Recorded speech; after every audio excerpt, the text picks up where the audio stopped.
Pak Yusri, lanjutan perampasan aset gimana Pak?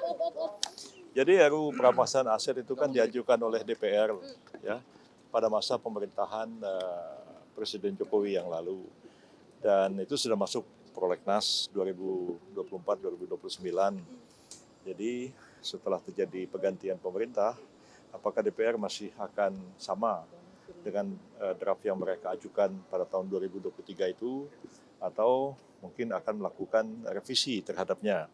Seperti misalnya pembahasan terhadap rancangan undang-undang KUHP ya, itu kan sudah diajukan pada masa pemerintahan Pak Jokowi. Lalu kemudian ketika terjadi pergantian pemerintahan, DPR merevisi RUU KUHP itu, termasuk juga merevisi draft akademiknya. Lalu kemudian sekarang dibahas oleh pemerintah dengan DPR. Jadi pemerintah nunggu saja kapan DPR akan mulai membahas rancangan undang-undang itu, dan kemudian apakah DPR akan merevisi draftnya atau juga akan memperbaiki naskah akademiknya. Pemerintah menunggu saja. Begitu nanti DPR sudah menyiapkan, sudah siap untuk membahaskan, tentu Presiden akan mengeluarkan surat Presiden menunjuk menteri yang akan membahas rancangan undang-undang itu sampai selesai. Artinya ini masih menunggu dari DPR Pak? Ya, karena inisiatifnya kan dari DPR, bukan dari pemerintah, gitu ya.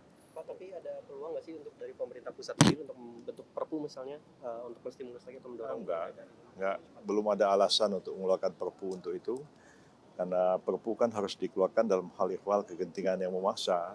Sampai sekarang kita belum melihat ada kegentingan yang memaksa untuk perampasan aset itu, karena undang-undang tentang pemberantasan tindak pidana korupsi, baik di dalam Undang-Undang Tipikor maupun lembaga-lembaga yang menangani korupsi itu, baik kepolisian, kejaksaan maupun KPK, sebenarnya cukup efektif untuk menangani masalah ini.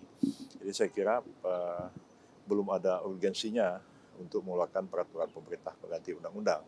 Tapi ya semuanya terserah, kita kembalikan kepada Presiden apa kebijakan beliau. Penyebabnya kan ini juga molor sejak dari Mei 2023 ya Pak. Ini juga sudah dicanangkan dari Presiden sebelumnya, tapi sampai hari ini kan pembahasannya juga mandek juga di DPR. Ya, kita tunggu aja. Kan DPR yang mengajukan inisiatif. Presiden, pemerintah kan menunggu aja. Presiden udah minta dipercepat disahkan gimana? Belum ada. Waktu di demo dulu dia seperti ya Presiden mengatakan setuju dengan hal itu. Kita menunggu aja. Ya, kalau pemerintah yang mengajukan, ya pemerintah bisa proaktif untuk membahas. Tapi karena ini diajukan oleh DPR, ya pemerintah menunggu apa yang sampai di mana kesiapan dari DPR. Pemerintah siap saja untuk membahas RUU itu. Ya, oke. Yang mana, Mes?